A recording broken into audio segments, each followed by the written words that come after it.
లైంగిక ప్రత్యుత్పత్తి. సంయోగ బీజాల కలయిక వల్ల సంయుక్త బీజం ఏర్పడి అది ఒక కొత్త జీవిగా అభివృద్ధి చెందుతుంది. అలైంగిక ప్రత్యుత్పత్తితో పోల్చినప్పుడు ఇది సుదీర్ఘమైన, సంక్లిష్టమైన, నెమ్మదిగా జరిగే ప్రక్రియ. అన్ని జీవులు జీవితంలో కొంత పెరిగి పరిపక్వ స్థితిలో ప్రత్యుత్పత్తి దశ చేరుకునే ముందే దశను మొక్కల్లో శాఖీయ దశ అని అంటారు. ఈ శాఖీయ లేదా శైశవ దశ, జువినైల్ లేదా వెజిటేటివ్ అనేది అంతం, ప్రత్యుత్పత్తి దశ మొదలుగా మనం పేర్కొనవచ్చును. సెంచరీ మొక్క అగేవ్ అమెరికానా, అలాగే వెదురు, బ్యాంబూ వాటి చరమ లేదా చివరి దశలో పుష్పిస్తాయి.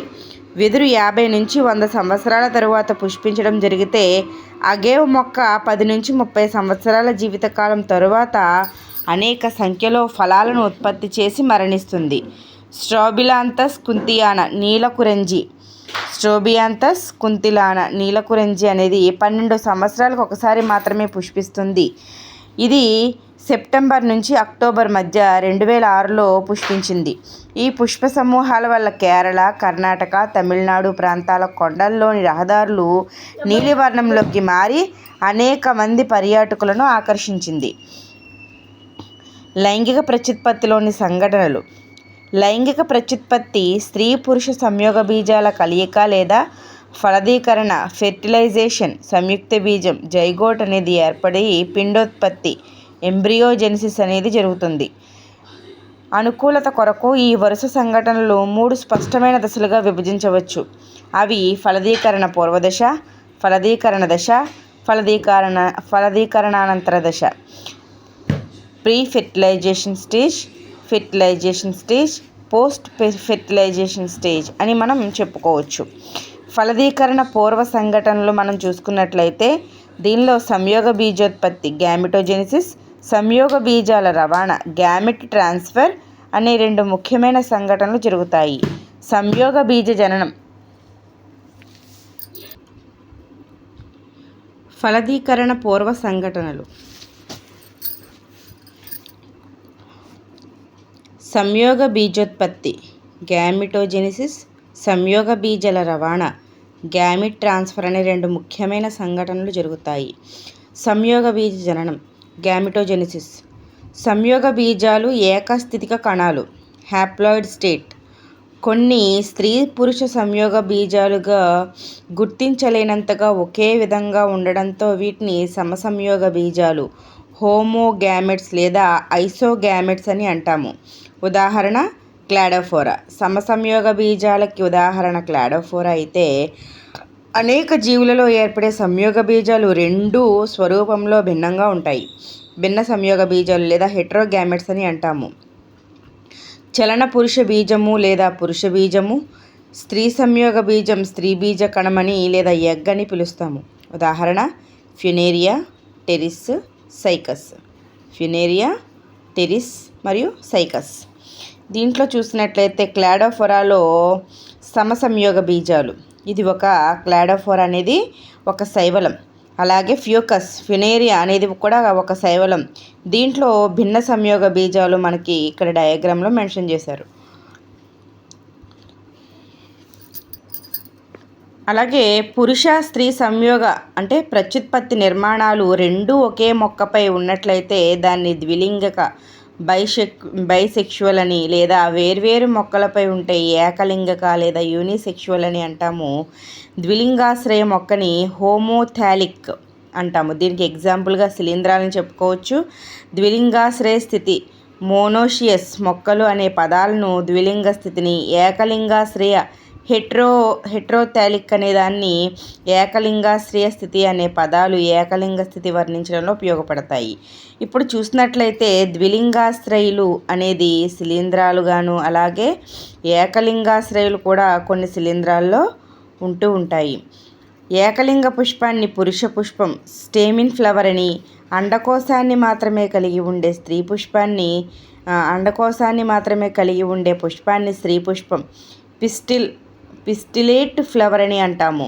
అయితే కొన్ని మొక్కల్లో స్త్రీ పురుష పుష్పాలు ఒకే మొక్కపై లేదా వేరువేరు మొక్కలపై విడివిడిగా ఏర్పడతాయి. ఒకే మొక్కపై ఏర్పడితే దాన్ని ద్విలింగాశ్రయ స్థితి అని, మోనోషియస్ అని, లేదా వేర్వేరు మొక్కలపై విడివిడిగా ఏర్పడితే దాన్ని ఏకలింగాశ్రయ స్థితి మొక్క అని, డైషీసియస్ అని అంటాము.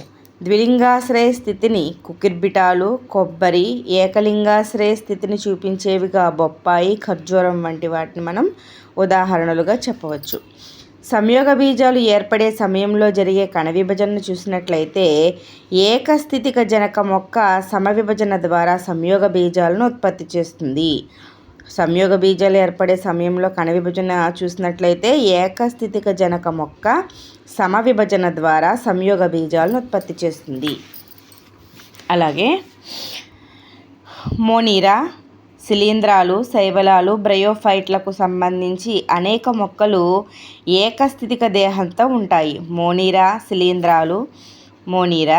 శిలీంధ్రాలు, శైవలాలు, బ్రయోఫైట్లకు సంబంధించిన అనేక మొక్కలు ఏకస్థితిక దేహంతో ఉంటాయి. కానీ టెరిడోఫైట్లు, వివృత బీజాలు, ఆవృత బీజాల మొక్కలు ద్వయస్థితిక దేహంతో ఉంటాయి. ద్వయస్థితిక దేహం ఏకస్థితిక సంయోగ బీజాలను ఉత్పత్తి చేయాలి అంటే క్షయకరణ విభజన అంటే మియాసిస్ అనేది జరగాలి. మోనీరా, శిలీంధ్రాలు, శైవలాలు, బ్రయోఫైట్లకు సంబంధించిన అనేక మొక్కలు ఏకస్థితిక దేహంతో ఉంటాయి. టెరిడోఫైట్లు, వివృత బీజాలు, ఆవృత బీజాల మొక్కలు ద్వయస్థితిక దేహంతో ఉంటాయి. ద్వయస్థితిక దేహం ఏకస్థితిక సంయోగ బీజాలను ఉత్పత్తి చేయాలి అంటే క్షయకరణ విభజన అంటే మియాసిస్ అనేది జరగాలి. ద్వయస్థితిక మొక్కల్లో క్షయకరణ విభజనకు లోనయ్యే ప్రత్యేకమైన కణాలను మియోసైట్లు, సంయోగ బీజ మాతృ కణాలు అని అంటాము. సంయోగ బీజాల రవాణా, గ్యామెట్ ట్రాన్స్ఫర్. పురుష సంయోగ బీజం చలనయుతంగా మొటైల్, స్త్రీ సంయోగ బీజం స్థిరంగానూ ఉంటాయి. కానీ కొన్ని శైవలాలు, శిలీంధ్రాల్లో 2 రకాల సంయోగ బీజాలు చలనాన్ని చూపిస్తాయి. రవాణా సమయంలో ఎక్కువ సంఖ్యలో ఉన్న అన్ని పురుష సంయోగ బీజాలు స్త్రీ సంయోగ బీజాన్ని చేరలేవు. రవాణాలో జరిగే ఈ నష్టాన్ని భర్తీ చేయడానికి అనుగుణంగా స్త్రీ సంయోగ బీజాల కంటే పురుష సంయోగ బీజాలు కొన్ని వేల రెట్ల సంఖ్యలో ఉత్పత్తి చేయబడతాయి. పుప్పొడి రేణువులు. విత్తనయుత మొక్కల్లో పుప్పొడి రేణువులు, పోలిన్ గ్రెయిన్స్ అనేవి పురుష బీజాలకు, మేల్ గ్యామెట్స్కు వాహకంగా పనిచేస్తాయి. అండం స్త్రీ బీజ కణాన్ని కలిగి ఉంటుంది. పరాగ రేణువులు ఫలదీకరణ కొరకు ముందుగా కీలాగ్రాన్ని చేరాలి. ద్విలింగ ఆత్మ ఫలదీకరణ చెందే మొక్కల్లో అంటే బఠానీ మొక్కల్లో పుప్పొడి రేణువులు కీలాగ్రం చేరడం చాలా తేలిక. దీనికి కారణం పరాగకోశాలు కీలాగ్రం దగ్గరగా ఉండడమే. ఆత్మ ఫలదీకరణానికి ఉదాహరణగా మనం బఠానీని చెప్పుకోవచ్చు. పరపరాగ సంపర్కం జరిగే మొక్కల్లో, ఏకలింగాశ్రయ స్థితిని చూపే మొక్కల్లో కూడా పరపరాగ సంపర్కం అనే ఒకే ప్రత్యేక పద్ధతిలో పరాగ రేణువులు కీలాగ్రానికి రవాణా అవుతాయి. పరపరాగ సంపర్కం జరిగే మొక్కల్లో పరాగ సంపర్కం అనే ఒక ప్రత్యేకమైన పద్ధతి పరాగ రేణువులను కీలాగ్రానికి రవాణా చేసేలా చేస్తుంది. ఈ ఫలదీకరణ పరాగ రేణువులు కీలాగ్రంపై మొలకెత్తి పరాగనాళాలను ఏర్పరుస్తాయి. పరాగనాళాలు పురుష సంయోగ బీజాలతో అండాన్ని చేరి స్త్రీ బీజ కణం దగ్గర పురుష బీజాలను విడుదల చేస్తాయి. ఫలదీకరణం, ఫెర్టిలైజేషన్. లైంగిక ప్రత్యుత్పత్తిలోని ముఖ్యమైన ఘటన సంయోగ బీజాల కలయిక. ఈ ప్రక్రియను సంయుక్త సంయోగము, సింగమి అని అంటాము. ద్వయస్థితిక సంయుక్త బీజం అనేది ఏర్పడుతుంది. ఈ ప్రక్రియను సాధారణంగా ఫలదీకరణం అని పిలవడం జరుగుతుంది. కొన్ని సందర్భాల్లో ఫలదీకరణ జరగకుండానే పుష్పాల నుంచి ఫలాలనేవి ఏర్పడతాయి. కొన్ని సందర్భాలలో ఫలదీకరణ జరగకుండానే పుష్పాల నుంచి ఫలాలనేవి ఏర్పడతాయి. దీనిలో ఫలదీకరణ చెందని స్త్రీ సంయోగ బీజం నుంచి పిండం అనేది ఏర్పడుతుంది. ఈ దృగ్విషయాన్ని మనం అనిషేక జననం అంటాము. దీన్ని ఇంగ్లీష్లో పార్థినోజెనిసిస్ అని అంటాము. దీనికి ఉదాహరణగా మనం అరటి మొక్కను చెప్పుకోవచ్చు. చాలా జీవుల్లో, ఎక్కువగా శైవలాల్లో సంయుక్త సంయోగం వాటి దేహం బయట బాహ్య యానకంలో జరుగుతుంది. దీనికి ఉదాహరణగా మనం నీటిని చెప్పుకోవచ్చు. దీన్ని బాహ్య ఫలదీకరణం, ఎక్స్టర్నల్ ఫెర్టిలైజేషన్ అని చెప్తారు. బ్రయోఫైట్లు టెరిడోఫైట్లు వివృత బీజాలు, ఆవృత బీజాలు. జీవి శరీరం లోపల ఫలదీకరణ అనేది జరుగుతుంది. దీన్ని అంతర ఫలదీకరణం, ఇంటర్నల్ ఫెర్టిలైజేషన్ అని పిలుస్తాము. బ్రయోఫైట్, టెరిడోఫైట్, వివృత బీజాలు, ఆవృత బీజాల్లో అంతర ఫలదీకరణం జరుగుతుంది. పురుష సంయోగ బీజాలు స్త్రీ బీజకణంతో సంయోగం చెందడానికి చలనయుతంగా ఉంటాయి. ఫలదీకరణ అనంతరం జరిగే సంఘటనలు. Post fertilisation events. సంయుక్త బీజం, ద జైగోట్. ద్వయస్థితిక సంయుక్త బీజం ఏర్పడడం సహజం. బాహ్య ఫలదీకరణ బాహ్యయానకంలో ఏర్పడుతుంది. అంతర ఫలదీకరణ జీవి దేహంలో జరుగుతుంది. అలాగే శిలీంధ్రాలు, శైవలాలకు సంబంధించిన జీవుల సంయుక్త బీజం ఒక మందమైన కవచాన్ని ఏర్పరచుకుంటుంది. ఇది ప్రతిరోధక లక్షణాన్ని కలిగి ఉండి సంయుక్త బీజం నిర్జలీకరణం చెందకుండా, ఎటువంటి నష్టం కలగకుండా కాపాడుతుంది. సంయుక్త బీజం కొంతకాలం విరామ స్థితిలో ఉండి అనుకూల పరిస్థితుల్లో మొలకెత్తుతుంది. ఏకస్థితిక జీవిత చక్రం కలిగిన ఈ జీవుల్లో కేంద్రక సంయోగం జరిగిన వెంటనే సంయుక్త బీజం క్షయకరణ విభజన ద్వారా విభజన చెంది ఏకస్థితిక సిద్ధ బీజాలను ఏర్పరుస్తుంది.